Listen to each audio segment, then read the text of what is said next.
I appreciate everybody coming out this afternoon. It's an exciting time here with Bison football, and I'm excited to announce 3 coaches today. Another one will be coming in on Wednesday, but 3 guys arrived last night.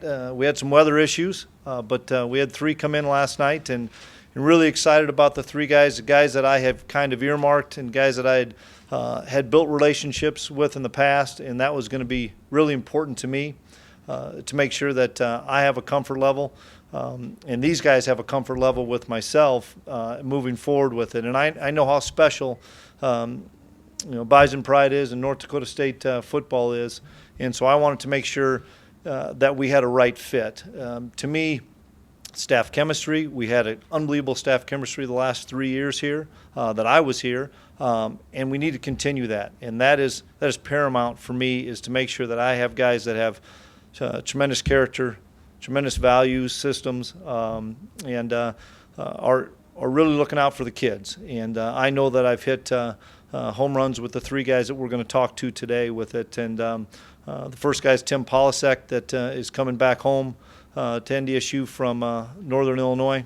And Tim will be the running back coach and will be our offensive coordinator. And I know our players are ecstatic. Our players are ecstatic that Tim's back. And when we were practicing in Grand Forks, there was some rumor and stuff, and I'm just like, guys, I can't talk about anything and so forth. And then as that next week went on, the guys were continuing to ask me a little bit and ask Coach Gazer and Coach Riley, and we're just like, hey, guys, let's focus on the task at hand. And then, as you can imagine, after our win in Frisco and we're hanging out in the airport, then the guys started really flooding me, and I said, all right, guys, yeah, he's coming. He'll be here tomorrow, and he's going to be at the house, and we're excited to have Tim here, and I look forward to you guys talking to Tim. The next guy will be Matt Entz, and Matt's going to be our defensive coordinator and our linebacker coach. And Matt and I have a great history together. We've coached together.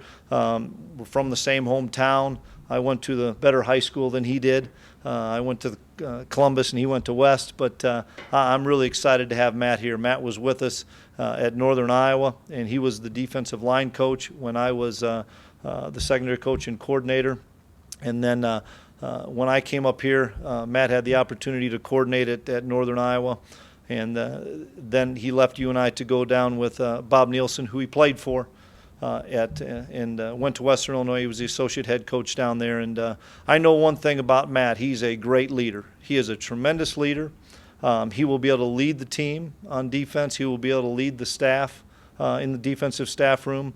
I have the utmost confidence and utmost trust in Matt. And he's been a friend for an awful long time. And we're excited that Matt's coming in, and I'm excited to have you guys visit with Matt. And the next gentleman is Randy Hedberg. And Randy Hedberg came to us from Southern Illinois. And Randy's going to be our quarterback coach. And I've had so much respect for Randy Hedberg throughout the years. I've been in the Valley, as you guys know, an awful long time. Randy's been at Southern with Coach Lennon for the past 5 or 6 years, and he's done a tremendous job down there. We talk about the fit again and the things that I was looking for. And one of the things that I thought was very, very important was Brent Vegan did an awesome job in the state of North Dakota. Viggs was dynamite in the state of North Dakota, and Viggs was Mr. North Dakota, as everybody says, and I love Brent. But we knew we had to transition that into a guy that could pick up where Brent left off and keep fueling that what we're doing in North Dakota. And Randy has a lot of ties in North Dakota. He's got a lot of family in North Dakota, as well as the western part of the state of Minnesota, being the head coach at St. Cloud State for many years. And I'm excited for Randy to be around our guys, to be around our quarterbacks with it.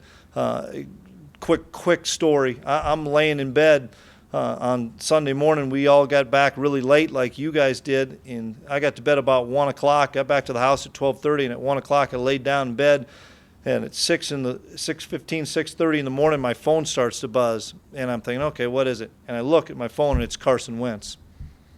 When's Coach Hedberg getting here? I'd love to hook up with him before I go back to Bismarck for my week off. And he hadn't gotten a whole lot more sleep than I had, probably less. And so I kind of shared some text back and forth with Carson, and was able to hook up Carson and Randy yesterday before Carson left town. So that told me a lot about Carson Wentz, and I know that Randy Hedberg, who's he remembered Carson when he came out of high school. He's excited about coaching Carson as well. So I'll open up for any questions. Coach, how early in the process did you talk to Coach Polasek to get that connection restarted? Well, the neat thing about Tim and I is we talk on a regular basis anyway.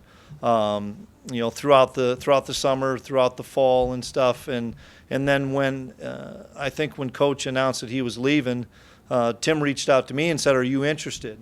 And I said, "Yes, but we're right in the middle of playoffs. My mind's kind of a mess right now, but I am interested." And he goes, "If you're interested, I'm interested."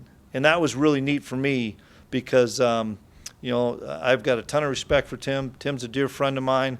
I lived with him for a month, and not very many people would do that. I lived with him for a month when I was here, not having a place till my family got here. So I became really close with Tim, and so I've been in contact with him ever since I told Gene I had an interest, to make sure that if there was any way I could get him back here, the passion that you guys all know he's going to bring to our offense is going to be unmatched, and he's ready for this. That's the thing that he's not coordinated before. That doesn't bother me at all. I've listened to him the previous 2 years when I was in the other room as the coordinator, as well as when I was with Coach Hayes, of his input on that offensive side. And so, and I know the kids would run through a wall for him. You guys know that.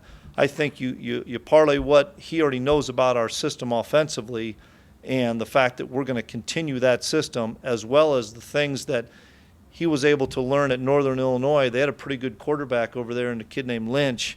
And there's some things that we think our quarterback next year can do some things that will at least give us another avenue or open up some more opportunities. As you get the staff together, what's your first order of business? Get to the committed kids. And that's what we did last night. We sat down, Coach Gazer and Coach Riley were over at my house, as well as the three gentlemen that are here.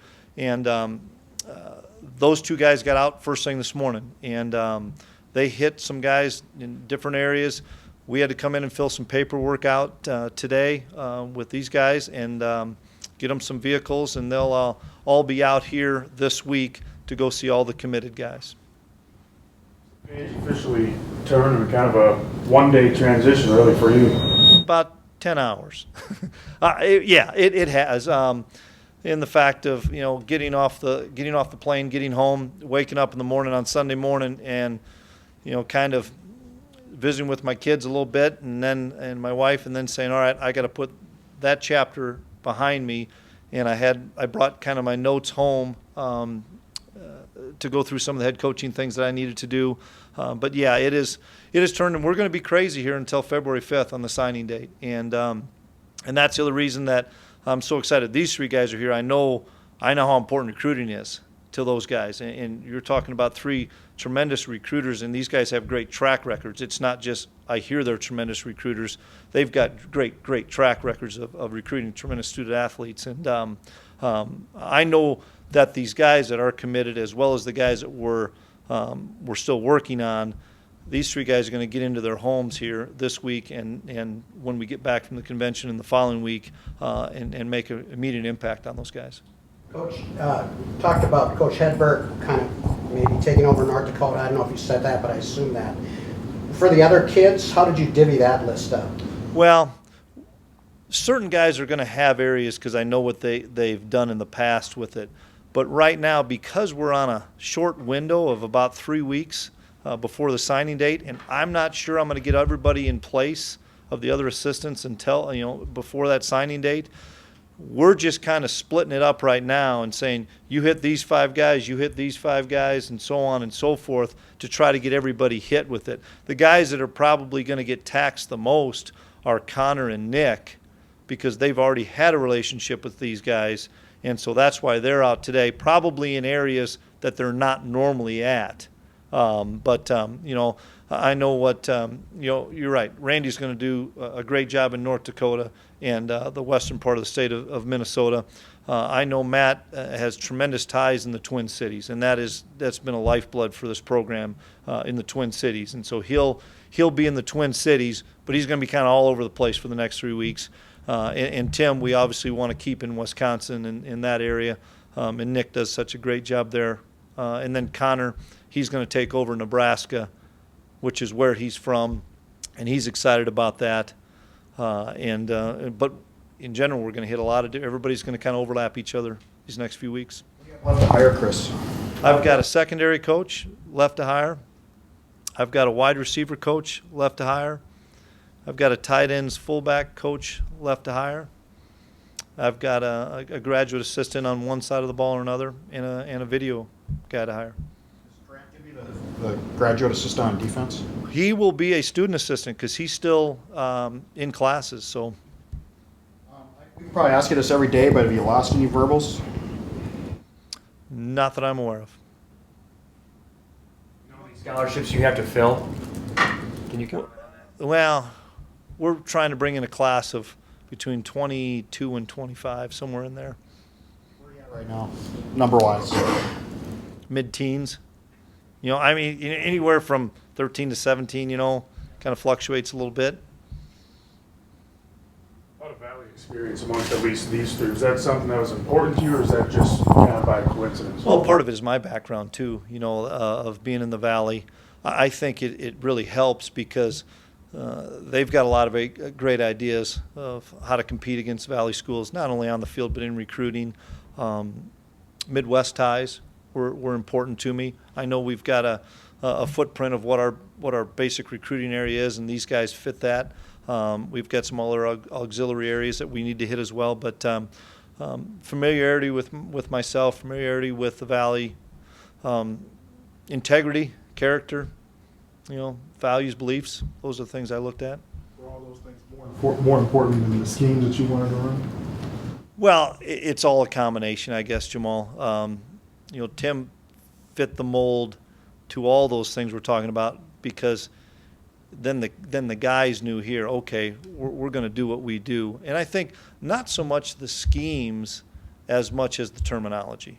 That's the thing that you lose so much in football is, we're going to run power. Tim's still going to call it power, and we're going to run it out of right wing. We're still going to call the same thing. That's the thing that we need to make sure and have great continuity with is the terminology. Same thing on defense with it, and that's one of the things that I've visited with Matt quite a bit about is making sure the terminology stays the same, and he agrees with that, and so that's part of the piece. Well, it's good to be back in Fargo. Less than a year, or just over a year ago, I left. So it's good to be back. It's really interesting the kind of emotions and feelings I have coming back here after leaving for an opportunity at Northern Illinois. The one thing I want to say is special thanks to Coach Klieman. I know, like he alluded to, I did reach out to him and just was more than anything just curious to see how it was going to unfold. And to say that 6 months ago I already wasn't kind of processing some things, and it's just what we do as coaches as you look out there in your career and the people you know. It was a really good phone call to him and a conversation that really wasn't much said, but I could feel there was potentially a chance. I want to thank Coach Carey for giving me the opportunity down at Northern Illinois. I could be here for a long time and be completely happy with that, but having the experience to the bowl game and the Poinsettia Bowl out in San Diego, I really feel like, without him giving me that opportunity, I may have never seen a bowl game. So that was tremendous. Learned a lot of football down there from him. He's a great leader, awesome offensive mind. And so it was a real fun year that way. I got to say thanks to Coach Bull for bringing me here. 8 years ago, I'm just a small-town Wisconsin guy, a lot like these North Dakota kids and Minnesota kids. And, he only offered me $6,000 at the time. And I turned down a coordinator chance in the state league there. But I drove out here, sold my golf club, got out here, and took the job, and he hired me the next year. That's what was impressive. So really thank you to him. He's a true mentor of mine, regardless if he was here or if he's not here. I owe a lot to him. Brent Vegan and Pat Perlis, while I was here, were awesome. Really want to say thanks to those guys. John Mish at UW Stevens Point. And I know, fellas, this isn't what this process is about here, but I feel like if I don't take advantage of this format, I'm doing those guys wrong. John Mish from Stevens Point was gave me a shot. I walked into his office, said, I want to volunteer. And I said, Coach, whatever I can do. And he said, all right. He said, well, what's your deal? And I said, well, I just got done playing, and here we go. And he gave me a chance, and I began to work there as much as I could while logging and those kind of things. Prior to that, Bill Young, best high school football coach in the state of Wisconsin, has won a boatload of games, taught me about preparation and how you can outwork people. And you don't always need to be the most talented group, but preparing and those kind of things are so critical. Say special thanks to him. And my high school coach, guys, I'm not going to get into it because I won't be able to stand up here without breaking down a little bit. And then finally, I was raised by my mom. And, the energy and passion, enthusiasm I have, I don't have half of what she has. And it's been hard with the way we were raised and stuff, and always had more than we needed. And I can honestly say that she'll never know how much I love her, but I appreciate her. So from this point on, we'll open up for questions. What's the biggest lesson you learned in Northern Illinois that you can take here? You know what? That there's more than one way to skin a cat, obviously, but I'm not knocking how they do things at Northern Illinois because it's really good. The program's set. Coach Carey's going to carry some things over from what they've done in the past, from Coach Novak. There's a history there and a tradition. The one thing I learned about being there was how right it is here. And rolling up your sleeves, and I know you guys have heard this, and there's going to be some things over the course of the next few years I'm going to echo what Coach Bowl and what I've learned here, and you roll up your sleeves and you go to work. And it starts in the weight room. It starts with us monitoring the weight room, talking about the kids, having a plan, and then, coaching every single kid. And I wrote this down as I was coming down here real quick, 5 minutes, just wanted to write some notes down. And I say coach them all. Amos Beener came here as a guard, kicker, from Killdeer, North Dakota. He kicked out the power on a touchdown in the national championship game. And we were kind of going through some personnel last night. And there's some kids that aren't quite where they need to be and those kind of things. I said, all right, we'll get them right.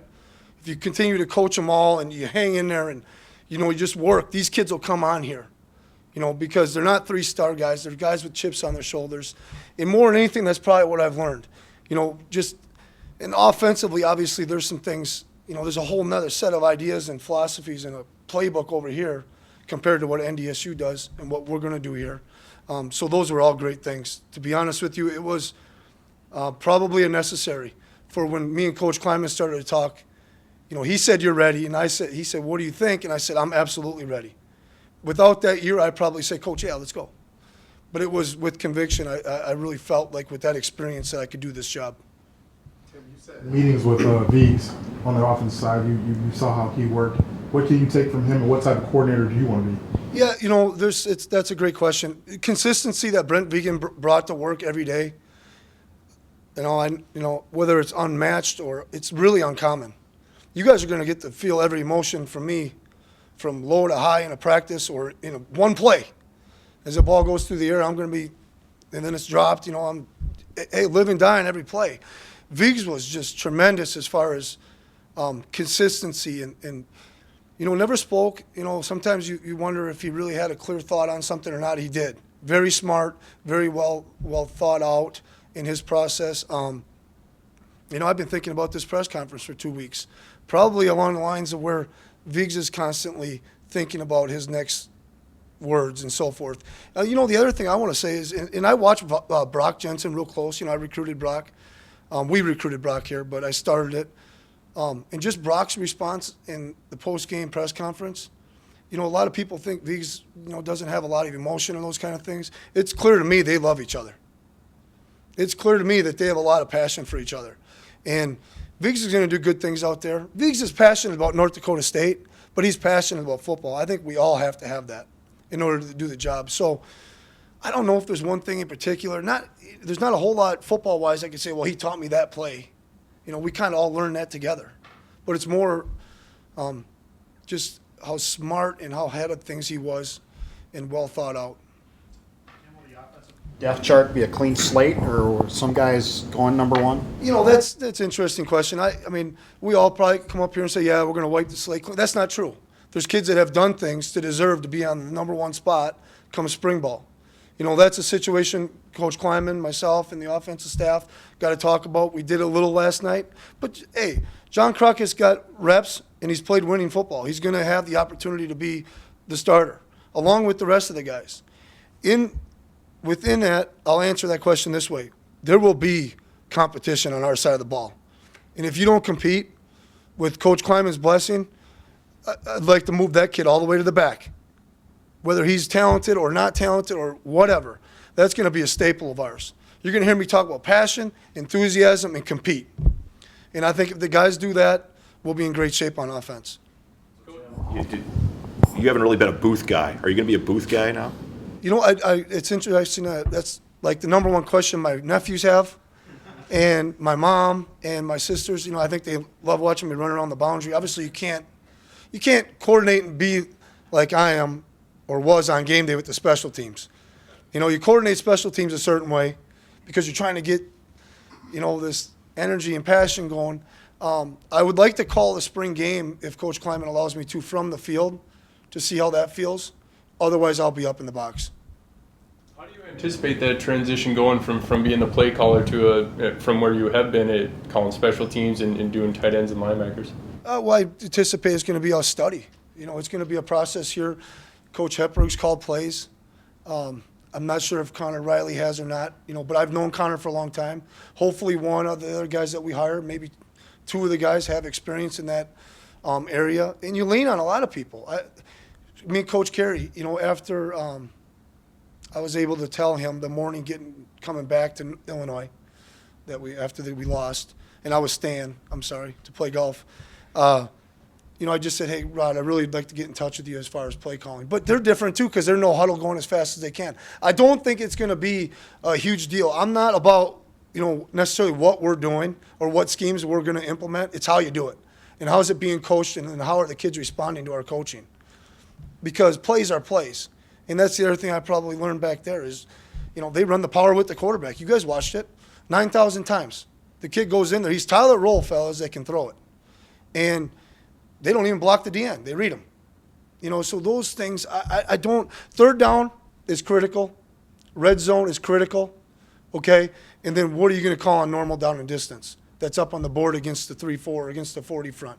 I look forward to it. I think that'll be the funnest part of the job. I got to be honest with you. Hey, I am super excited to be here. And I do want to just say a few thank yous, just like Tim did. But one is to Coach Klieman. We've had a great relationship. He's not only now my boss, but also a good friend. And our families have gotten to know each other through the years, and this is a blessing to be here. You talk about a great program, a program that has done things that other programs only wish they could. This is it, and I'm excited to be part of it. I'm excited to get to work and get my feet on the ground and hit the ground running. You know, some other people I probably need to thank is Bob Nielsen, the coach that I worked for at Western Illinois. Some of you know that I played for Coach Nielsen. My relationship with him is over 20 years long, and a lot of the things that I am probably as a football coach are a direct reflection or even try to emulate, you know, Coach Nielsen quite a bit. And so I needed to say that. My family is super excited. I think I fielded more phone calls in the last 24 hours from my 9 and 10-year-old. There's no school there in Illinois as well because of the weather. And so they've been calling Dad's cell phone left and right, making sure, hey, did you get there? What is it cool? Is it what you were hoping it was going to be, Dad? And so yes, it is. It is. I'm excited. You know, I've been in working in the system of defense that they run here at North Dakota State for the last year. And I had opportunity to learn from Brian Ward, who had previously been at North Dakota State. If you think I'm going to let Coach Klieman just be the head coach this next year, you're wrong. I'm going to lean on him as much as I can. He has a great mind for defense. And there's times I'm going to have to ask him some questions so I can relate to the players and we can keep the continuity of things from terminology and how practices have been run. So it's not a change for the players. Let me do the changing and let's keep things status quo and let's keep moving forward with how we're running the program. You know, I'm a farm kid from Iowa, so probably the couple things you can anticipate is I know how to work hard. And I'll make sure the job gets done, and I look forward to the challenges that the Missouri Valley brings up. Our non-conference schedule, starting off with Iowa State, is always fun when you get a chance to play the FBS schools. And the other thing that I'm going to expect out of our players, and it's kind of the same thing that I've expected everywhere, is there's only two things our kids can control, and that's their attitude and their effort. If you can bring both those things to practice, you have an opportunity. You have the ability to have a good day. You have ability to improve, and those are the things that I expect out of our kids.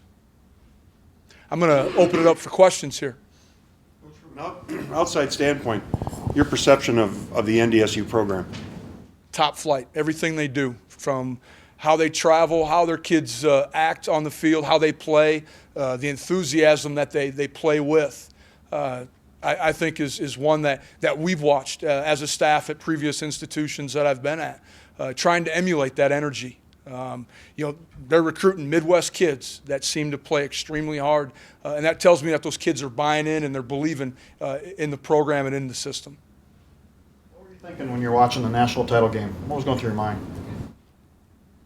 Honestly, let's do it again, so that way I can be on the trip down. It was fun. I was sitting there with both boys and jealous a little bit that I couldn't have that opportunity right away. I've talked to Chris a number of times, and he's probably one of those coaches that I talk to weekly. Especially during the season, because there was always maybe a time bouncing an idea off, because we played so many like teams didn't play each other, but played like teams. And so he's always been a resource, and to share that experience with someone who I admire that much would have been probably the neatest part. Every coach seems to have their own trademark or style. How would you explain yours? I'm probably low-key to a certain extent, not a screamer or yeller by any means. Now there'll be moments that I do. Maybe I save those for when I really need it. I try to teach, and maybe that's from my mom was a first grade teacher for 31 years, and so maybe I was just genetically have those traits. But I want to make sure that we do a thorough job of educating our kids on what their assignment is, and then what their reaction is to what they're seeing on the field. Coach, does this just ramp up the rivalry with Northern Iowa that both you and Coach Klieman were there and now here? I don't know. I don't know if it will. I know our job is to win football games. It doesn't matter what color the other jersey's in. Coach, Tim Polasek comes back here. He's been here before. Chris Klieman's been here before. You're kind of the new guy. I guess, what do you expect as far as fitting in the transition of being at a new school? I don't think there'll be much I hope it's an easy transition. I don't see it being an issue at all. I think my biggest transition is making sure that I get up to speed with the terminology and some of the subtle differences maybe in how they're doing things on defense.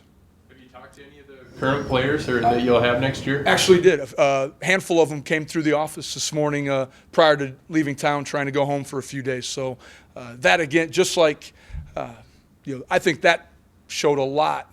It would have been easy for them just to get in the car and head out, but they wanted to stop, and they all introduced themselves, and that tells me they're excited to get going already. What have been your impressions of the Bison defense the last few years, and what parts of it are you most excited to get your hands on? What I've been impressed with is just how consistent you see that defense play week in, week out. Throughout any program's, yearly schedule, you're always, as a coach, afraid of the dips where you don't play maybe necessarily as well as you'd like to. And you never see that out of the Bison defense. The kids play sound football, run to the football better than many teams that you see on film. Their understanding of creating takeaways and pursuit, I think, is second to none. Things that I'm excited about is there going to be youthful interjection into the defense this year. Having 24 seniors, those kids are going to need not only leadership from the seniors and the kids that are returning, but hopefully from myself as well. And not only will I be learning the defense, but also teaching it to them and getting them up to speed as quickly as possible. Do you like taking on the pressure of leading a defense that's been number one in the nation the last couple of years? I am. I'm excited about it. I know I have big shoes to fill, but like I said before, I'm not going to let him just be the head coach. He's going to have to help me out a little bit at times. A small-town Western North Dakota guy, and I'm humbled to be here. I really am. It's a great opportunity, and I'm excited to be part of the Bison coaching staff. I've coached a lot of years, and I've been a head coach, I've been a play caller, I've called plays, coached quarterbacks for a number of years. I've played the position, and I think I can lend something to that position for the Bison quarterback. So I'm excited. Number of thanks also, Coach Klieman, the opportunity. I have a couple good friends that were on the previous staff that spoke very highly of Coach Klieman, very complimentary, and I'm excited. I've had very good conversations with him. I was impressed with the conversations I had with Coach Klieman during the last couple weeks. It's good to get back to North Dakota. I'm proud, very proud to be in North Dakota. It's been a very good state for myself, my family. I have family in Fargo, I have people in western North Dakota, and I have, my wife is from Minnesota, so that's very nice to be back in this area. So that is the biggest part of the job, but I also know that I love coaching quarterbacks. I love working with offensive people. I love the excitement, enthusiasm that Tim brings to the offense, and Coach Riley also. I've fortunate a couple years ago to meet Coach Riley. We interviewed him for a position on our staff at Southern Illinois a couple years ago, and I was impressed at that time with him, and I'm excited to work with him also. Another big thank you to Dale Lennon down at Southern Illinois. I worked with him for the past 6 years. Learned a lot about, running a program, working with players from all parts of the country. We recruited mainly down in the South, so there was a lot of different personalities you work with at that time, and you recruit. And I have a lot of respect for what Coach Lennon did for me and for the program at Southern Illinois University. Do you have any questions? Coach, you touched on it a little bit, but kind of full circle for you coming back to the state of North Dakota. How do you look at this as a challenge for you? Well, obviously the challenge is the expectations are high. I understand that. That's what makes coaching so fun and challenging to us, is the expectations. We all go into it with expectations, and the full cycle of coming back to North Dakota is appealing to me because of the tradition of Bison football. I can remember going to games at Dakota Field way back. I attended those games as a recruit when I was coming out of high school. And the reason I didn't choose a North Dakota State at that time and ended up at Minot State is because I wanted to play more than one sport. If I would have concentrated on football, I would have been a Bison back then. But at that time, I wanted to play a couple different sports, and I ended up playing, at Minot State and enjoying that opportunity and what I had. But the challenge of coaching quarterbacks, and I'm really excited because of the 3 quarterbacks that are currently on the roster. I had a little bit of contact with previous years. When I was at Southern Illinois, we offered Carson Wentz out of high school at Southern. And I told Coach Klieman this and Coach Polasek this, is when I clicked the film on of Carson Wentz as a senior at Century, I turned to Coach Lennon and I said, that's a no-brainer, man. We got to offer him. And we did, and he's now a Bison and did well. He's done well. Derek McGinnis, I worked with him at a summer camp down in Lincoln a couple years ago when he's coming between his junior and senior year, so I was aware of him. And then Cole Davis from Kearney, Missouri. I recruited the western side of Missouri for SIU, so I was very aware of Cole. So those 3 guys I've had some contact with, so I'm very aware of those guys and their talents. Chris touched on Carson Wentz calling him, saying he wanted to get in touch with you. How did that meeting go, or how did that Very conversation? well. We sat down for about an hour yesterday, actually, and I talked to him a little bit about my thoughts on quarterback play and fundamentals, all that, and what I look for in a quarterback and what I expect from a leadership standpoint. Also, we talked about some fundamental things that I think are very important to the quarterback position. So we had a very good visit for about an hour, and then he headed off to Bismarck. But we'll get back together next week sometime when he gets back from his break. What do you think of him texting at 6 in the morning? Well, I'm not going to say much about when he got in, but I think Carson's a very intelligent guy, and hopefully he'll do that at 10 in the morning to me when he does that next. So, but I talked to him. I let him sleep in a little bit later in the morning before we got together. What stands out to you, Coach, about Carson that impressed you when he was at Century and what you've seen in the short film that he's played at NDSU? His athleticism and his size, his ability to throw the ball from the hash mark to the field. I think that's critical, and that's something I look at when I look at quarterbacks, is a guy that can take the ball from a hash mark, throw to the field, and have it on an accurate throw. So those are things I liked about him. I like a quarterback, and Coach Polasek touched on this a little bit. If he gets back in the pocket and the pocket breaks down, he can make a play. And I think Carson's that way. Brock Jensen was that way. And I think the other quarterbacks in the program are that way also. But Carson stood out to me in that regard. He's a guy that can escape from pressure, and he's big enough to take a shot and be able to make a play down the field. And I think one thing that gets overlooked a little bit in quarterback play is the ability to stand in the pocket, knowing you're going to get hit, and make an accurate throw. Those are things that don't get looked upon by somebody in the stands and the average fan, and that quarterbacks have to have a certain amount of courage, and you find that out in practice. You find that out in the spring, and I know the first year I was at SIU, we put our quarterbacks live in the spring, which I'd never done before, and it's the only time I've ever done it. But we wanted to find out about our quarterback, and the first thing that happened is that a quarterback threw a little inside route to the about 10, 15 yards down the field, but the quarterback got hit right in the face. He knew the ball had to come out, but he took a shot, but he made an accurate throw. And that told me a lot about that particular quarterback. So, and he ended up being the starter for us. So there's a lot of things that go into quarterback play, but one of them is being able to stand into pressure and make a play. And that's what we look, and that's what we'll continue to look for when we look for quarterbacks. As an opposing team, what are the coaches' meetings like leading up to a game with NDSU for you the last few years as an opponent of NDSU? Well, first thing it is try to find a way to score at least 17 points, which didn't happen very often. But we thought we had to score, 17 or more points to be in the game, and this last year we only scored 10, which didn't translate to a win by any means. So it's difficult playing against an NDSU defense. I'm going to tell you that, because they take away the run first, and any team that can take away your running game is going to probably have some success versus you.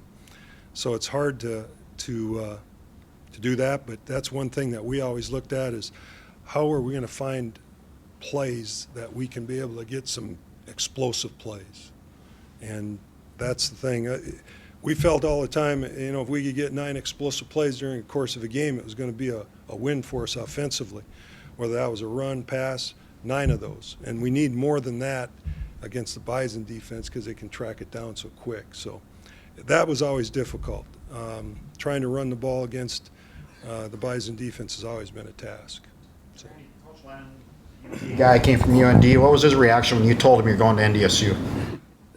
Dale was very respectful of that. He understood, that I think the opportunity came for me to get back to North Dakota. Coach Lennon's been very respectful of me during my time, in North Dakota and also at SIU. So he was very respectful of that decision and congratulated me on the opportunity, and that's how it went. Went very well.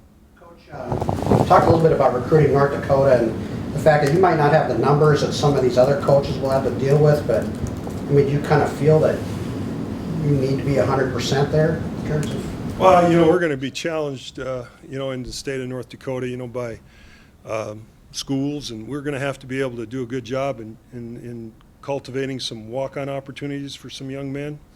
We're going to have to be able to, because there's been walk-ons that come into the program here at NDSU that have earned scholarship, and that's going to be the opportunity we're give to them. And there's not going to be we're going to try to get to every school in the state of North Dakota.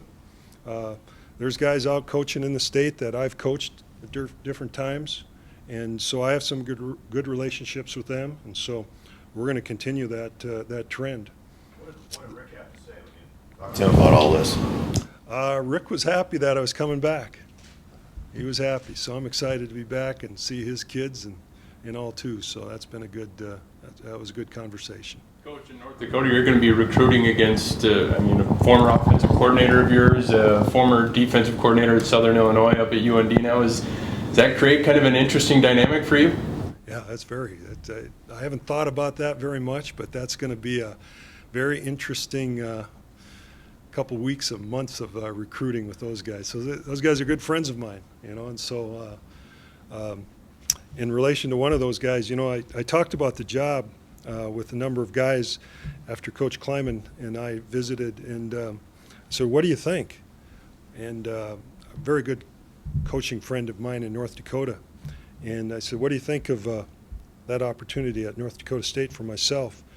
And he stammered around a little bit, and he finally says, I'm not just going to tell you, you're nuts if you don't take the job. That's what he said to me, and I'm going to be coaching against him here in a little bit. But yeah, I'm excited. I think that's going to be an interesting dynamic into the recruiting process with those guys up north. So we'll see.